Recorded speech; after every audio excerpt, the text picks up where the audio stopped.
Paz do Senhor, meus amados irmãos. Evanilson Davi, aqui no canal Chega Mais Perto, né? Para a honra e glória do Senhor Jesus. Chegaremos mais perto hoje da palavra do Senhor, que está escrita, meus irmãos, em Jeremias 29, versículos 11 e 12, tá?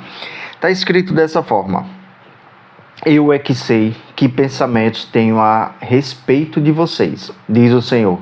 São pensamentos de paz e não de mal, para dar-lhes o futuro e uma esperança.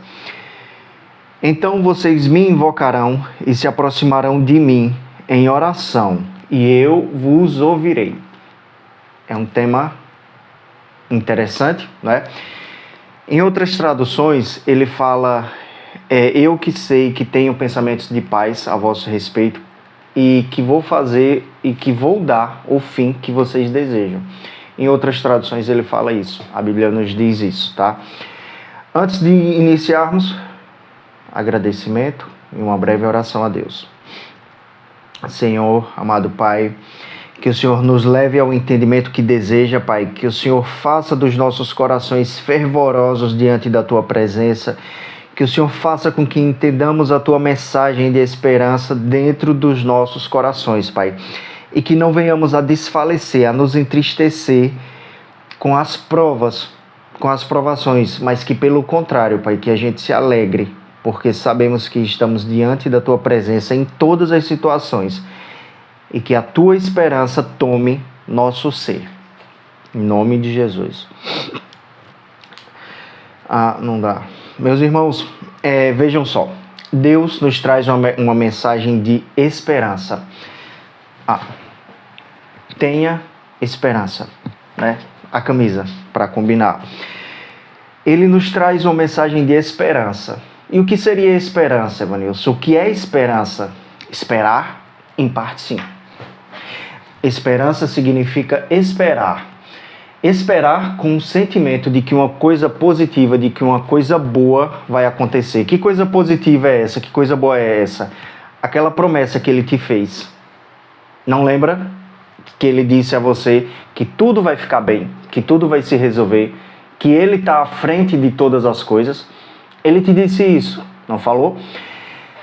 Se ele falou isso e ele falou a você, porque Deus não rejeita um espírito quebrantado, a palavra dele diz isso também. E se ele disse isso a você e ele disse isso a você, então tenha esperança. Confie em Deus de que tudo vai acabar bem, segundo o fim que deseja o nosso coração. Claro que é um fim que seja para louvar a Deus, né? Não para um fim profano, porque o profano não se mistura com o santo, mas não é essa a ideia agora. Não é disso que estamos falando agora, né? Falamos então disso, meus amados irmãos. Em Hebreus, no livro de Hebreus 10:23 está escrito: apeguemo-nos a Deus, apeguemo-nos com firmeza à esperança que professamos, pois aquele que prometeu é fiel para cumprir, né? Deus está nos dizendo: se eu prometi, independente das circunstâncias desfavoráveis que você vê ao seu redor, que você está vendo ao seu redor, em toda situação, né? Em tudo, Deus está dizendo: tu está vendo que está tudo desfavorável ao redor, mas é aí que vai haver o meu agir, é aí que eu vou fazer para mostrar às pessoas de que tu és meu, de que tu estás me seguindo, de que tu estás me buscando e que serás enviado meu. Entendem isso? Deus está dizendo isso a você, né? E glória a Deus por isso. Meus irmãos, a mensagem de esperança, ela vem para que a gente não se entristeça, para que o nosso coração não caia. Entendem isso? E se o nosso coração não vai se cair, não vai se entregar à tristeza, significa que há provações. Entendem isso? Significa que você vai estar passando por alguma situação difícil e que há um propósito nisso: testar, provar, né? Deus faz isso por motivos que não estão muito claros para mim, mas Ele faz desde a criação do mundo, desde o primeiro humano. Ele prova as pessoas, para que as pessoas tenham capacidade de ir morar com Deus. É claro que Ele tem um propósito grandioso com isso, não é? Ele tem um propósito grandioso na aprovação. Testar. Testar para quê? Por quê? Porque há muitas pessoas, e a maioria delas, na verdade, não se firmam estando numa vida completamente boa.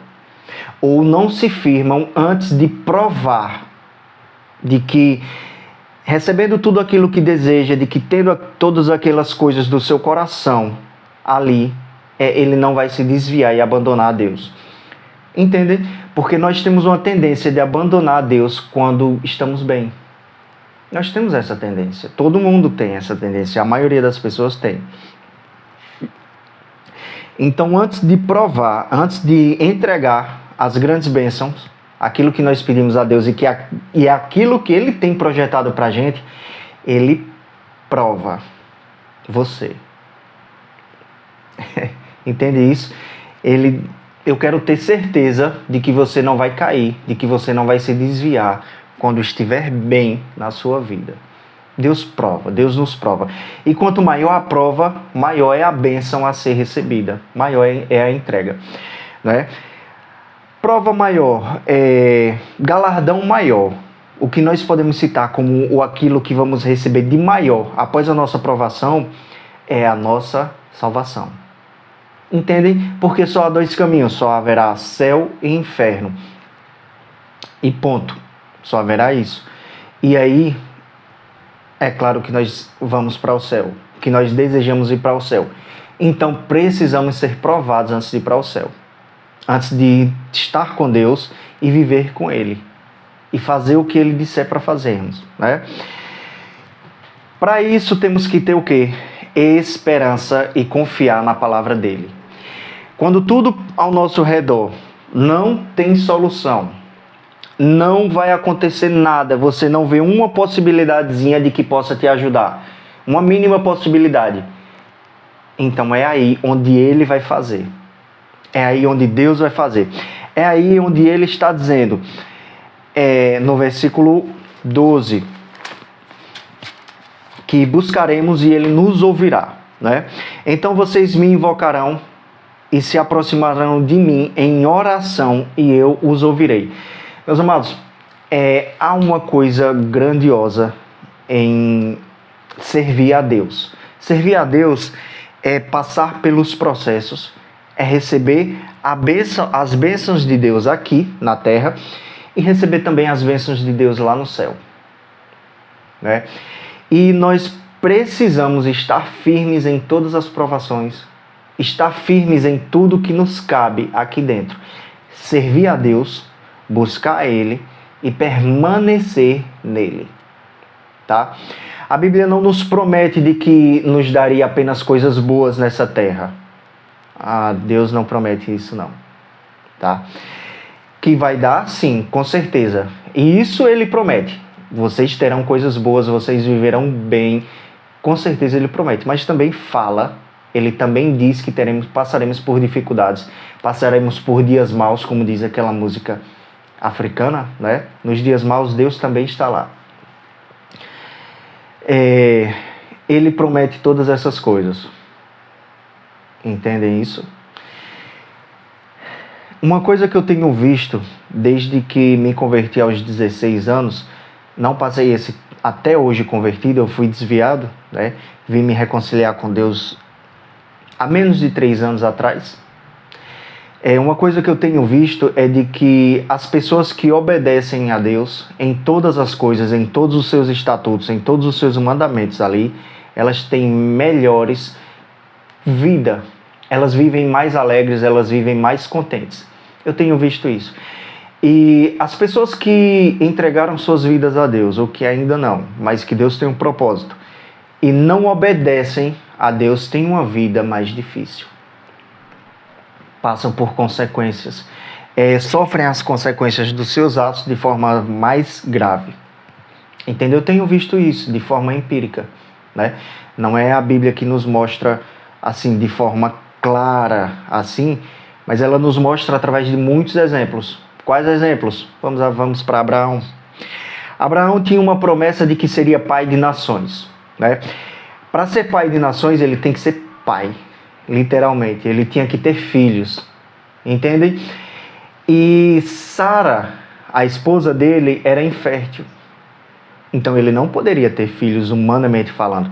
As circunstâncias estavam todas contra a promessa que Deus tinha feito a ele. As circunstâncias todas estão contra a promessa que Deus te fez, de salvar a sua vida, de te fazer prosperar, de te fazer viver bem. Tudo tá conspirando contra, né? E aí, Sara, a esposa de Abraão, aconteceu algo pior ainda do que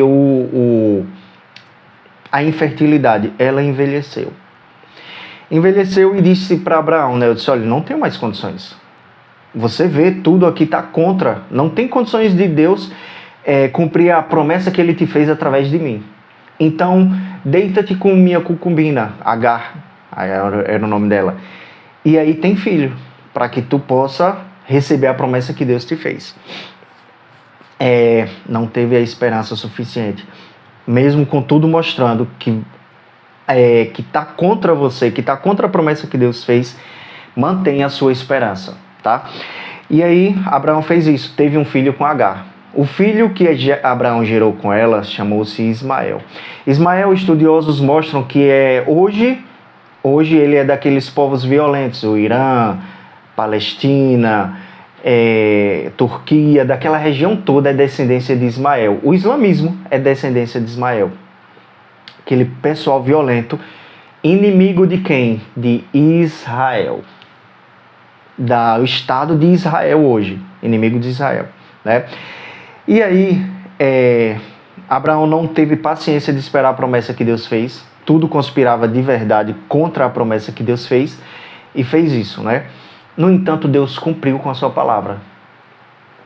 Deus deu a ele Isaac, o filho da promessa. Com quem Deus deu a ele esse filho? Perdão, o nome dela? Fugiu da mente, mas a esposa de Abraão, Sara. Com Sara, que era infértil, que era muito idosa. Já os dois eram idosos, mas Sara era um maior problema em relação a isso, a geração de filho, né? Deus cumpriu a sua promessa com Sara infértil e com Sara idosa. Deus vai fazer a mesma coisa com você. Mesmo que tudo pareça ao redor, ao contrário do que a promessa de Deus diz, Deus vai cumprir a promessa que Ele te fez. Entendem isso? Deus está nos dizendo isso hoje, tá? Tenha fé, sempre apegue-se com confiança a Deus, a esperança que Ele te deu, a fé que Ele te deu, e saiba que Ele vai fazer segundo o seu coração, que Ele vai fazer como te prometeu. Não desfaleça, não desanime, permaneça firme sempre, tá?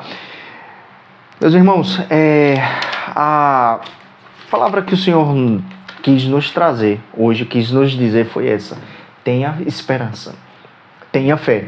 Eu sou fiel para cumprir tudo aquilo que prometi na sua vida, tá? A palavra de Deus é essa hoje. Não desvie do caminho, tá? Assim que houver a aprovação, nessa aprovação que você está passando, as bênçãos chegarão. Tudo que Deus te prometeu vai chegar. E aí nós não podemos dificultar as coisas de Deus, né? Tomando as nossas próprias decisões, fazendo com nossas próprias ações. Aquilo que Ele prometeu, Ele vai cumprir. Ele é fiel para cumprir, tá? Então é isso, meus irmãos. Que o Senhor nos abençoe sempre, para a honra e glória dEle.